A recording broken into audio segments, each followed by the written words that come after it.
Hello everyone, welcome to my channel. तो आज मैं बना रही हूँ राजस्थान की फेमस डिश यानी कि दाल बाटी चूरमा, जो राजस्थान में मकर संक्रांति पे बहुत ही ज़्यादा स्पेशली बनती है। राजस्थान के हर घर में मकर संक्रांति पे दाल बाटी चूरमा ज़रूर बनता है। तो चलिए फिर आप भी एक बार मेरी इस रेसिपी को देखकर ट्राई करिए, और ये बहुत ही स्वादिष्ट और बहुत ही हेल्दी होती है। तो आज मैं बना रही हूँ दाल बाटी चूरमा, राजस्थान की फेमस प्रसिद्ध रेसिपी है। तो चलिए फिर हम शुरू करते हैं।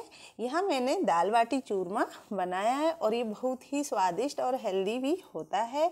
तो आप भी एक बार इसे ज़रूर ट्राई करना, और ये जो मकर संक्रांति है उस पर ज़रूर बनता है। तो यहाँ पर हमने कंडे लिए हैं और उनको तोड़कर इस साइज़ का कर लिया है, और ज़मीन में हमने गड्ढा खोद दिया है। और मैं बना रही हूँ कंडे पर अंगीठी जलाकर दाल बाटी चूरमा। तो यहाँ पर इस तरीके से हमने इसमें आग लगा दी है और इसको अब हम जलने देंगे। तब तक हमारी आग तैयार हो जाएगी तो हम आटा लगा लेते हैं। तो इसको हम जलने देंगे और हम लगा लेते हैं आटा। तो यहाँ पर ले लिया है मैंने गेहूं का आटा और हल्का दरदरा इसको पीसा है, और इसमें मैंने किया है घी, यानी कि मेरी मम्मी और पापा बना रहे हैं तो उन्हें इसमें घी किया है। और इसके अलावा इसमें कुछ नहीं करना है। आप चाहो तो इसमें दूध भी कर सकते हो, मलाई भी कर सकते हो, लेकिन जब हम कंडे पे बनाते हैं तो उसकी राख इस पर चपक जाती है। तो इसलिए सिर्फ गेहूं के आटे में घी का ही मोड़ देना है और बाकी कुछ नहीं करना है। और इसको पूरा लगाना नहीं है, इस तरीके से इसमें थोड़ा थोड़ा पानी डालकर इसको अपने हाथों से इस तरीके से मसलते हुए, और इसका जो चूरमे की पिंडी हमें बनानी है। आप इसे लोई बोलो या पीढ़िया बोलो, हमारे यहाँ तो हम इसको पिंडे बोलते हैं। तो इस तरीके से हल्के हल्के हाथों से दबाते हुए आपको पिंडी बना लेनी है। और अगर आप गैस पे बना रहे हो तो थोड़ी पतली और थोड़ी छोटी बनाइएगा, और अगर आप आग पे बना रहे हो तो थोड़ी बड़ी बनाइएगा। तो हमने यहाँ पर इस साइज़ में इनको बना लेंगे। तो यहाँ पर मेरी जीजी ने इस तरीके से इसको बनाया है और सारे पिंडियाँ बनाकर तैयार कर दी है। अब लगा लेते हैं हम बाटी का आटा। तो साथ में ही हमने बाटी भी बनाई है।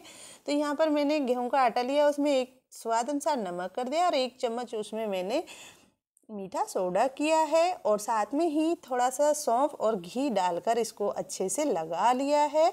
और इस तरीके से हमने बाटी के शेप दे दिए हैं। तो यहाँ पर ये हमारा आटा तैयार है। तो अब चलते हम देख लेते हैं तब तक हमारी आग तैयार हुई है कि नहीं। तो यहाँ हमारी आग तैयार हो गई है, और अब इनको हल्का थोड़ा सा डंडे या लकड़ी की सहायता से इसको तोड़ लेंगे इनको, क्योंकि इनके ऊपर ही बाटी नहीं सेकी जाती, नहीं तो जल जाएगी। तो इसको थोड़ा दबाकर फोड़ लेंगे और एक एक करके इन पर बाटी रख देंगे।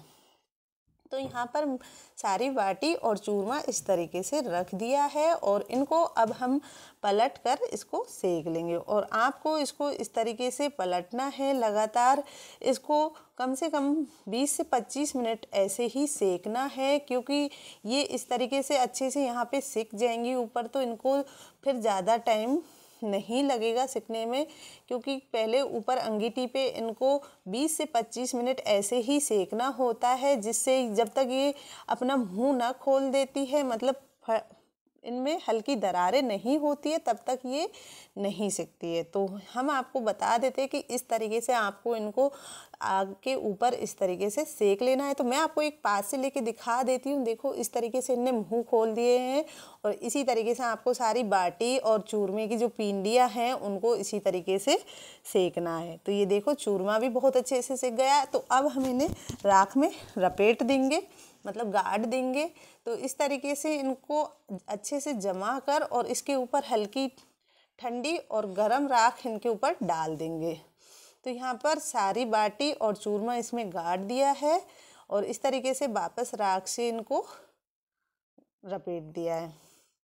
तो यहाँ इनको कम से कम 2 से 3 घंटे के लिए हमने लपेट दिया था, और अब इनको हमने निकाल कर इस तरीके से पूछ लेंगे, और साथ में गरम गरम इनको जो ओखली है उसमें इस तरीके से कूट लेंगे, और कूट कर इनका महीन सा चूरा बनाकर इस तरीके से चलनी में छान लेंगे। तो यहाँ पर इस तरीके से मेरी जीजी ने छान लिया, और मेरे पापा जी ने इनको कूट कर महया सा बना दिया है। और साथ में ही हम बाटी को भी निकाल लेंगे। तो बाटी भी हमने अच्छे से पूछ ली है, साफ़ कर ली है। तो आप भी इस तरीके से इनको साफ़ कर लीजिएगा और सारी बाटियों को अच्छे से दबाकर तोड़ लीजिएगा। देखो बहुत ही अच्छी ये सिक भी गई है और इनको अच्छे से सेक दिया है और घी डालकर इनको चुपड़ लेना है, मतलब इनमें घी भर लेना है। बाटी को अच्छे से तैयार कर लेना है। अब यहाँ हमने चूरमे में डाल दिया है रवा और चूरमे में हमने रवा और चूरमा दोनों को अच्छे से मिक्स कर देंगे। तो यहाँ पर चूरमा और रवा दोनों अच्छे से मिक्स हो जाएंगे। रवा आप चाहो तो, अगर आपके पास रवा नहीं है तो आप इसमें बूरा भी ऐड कर सकते हो। और साथ में ही मैंने यहाँ कोकोनट गिरी ली है और किशमिश ली है। आप इसमें बादाम, पिस्ता और इलायची का पाउडर भी ऐड कर दीजिएगा, उससे ये और भी ज़्यादा स्वादिष्ट बनेगा। तो यहाँ पर हमने इन सबको डालकर अच्छे से मिक्स कर देंगे और अब इसमें हम करेंगे घी। तो यहाँ पर 1 केजी हमने लिया था रवा और 1 से 1.5 केजी होगा हमारा जो चूरमा का जो चूरा है वो, और इसमें 1 केजी से ऊपर हमने घी कर दिया है। और अब अच्छे से इसको इस तरीके से थोड़ा थोड़ा करके मिला दिया है। तो यहाँ पर हमारा जो चूरमा है वो भी बन रहा है। आप चाहो तो इसकी इस तरीके से गोल गोल पिंडी भी बना सकते हो और अगर आप चाहो तो इसको ऐसे भी खा सकते हो। तो ये हमारा चूरमे की पिंडी बनकर तैयार हो गई है। तो इस तरीके से हम बाकी सारी और जो चूरमे की पिंडी है उनको भी बना लेंगे। तो यहाँ पर मेरी जीजी इस तरीके से सारी पिंडियों को बनाकर तैयार कर देंगी। तो फ्रेंड्स, ये थे आज के दाल बाटी चूरमा की रेसिपी। तो आपको मेरी रेसिपी कैसी लगी फ्रेंड्स? वीडियो अच्छी लगी हो तो लाइक कर दीजिएगा, शेयर करिएगा, कमेंट करना बिल्कुल ना भूले। और फिर आप मेरी रेसिपी कहाँ से देख रहे हो कमेंट ज़रूर करिएगा और आपको मेरी रेसिपी कैसी लगी ये भी ज़रूर बताइएगा। चलिए फ्रेंड्स, तो फिर मिलूंगी मैं आपको नेक्स्ट वीडियो नेक्स्ट रेसिपी के साथ में। दाल बाटी चूरमा, ये है राजस्थान के बहुत ही फेमस और फेवरेट दाल बाटी चूरमा।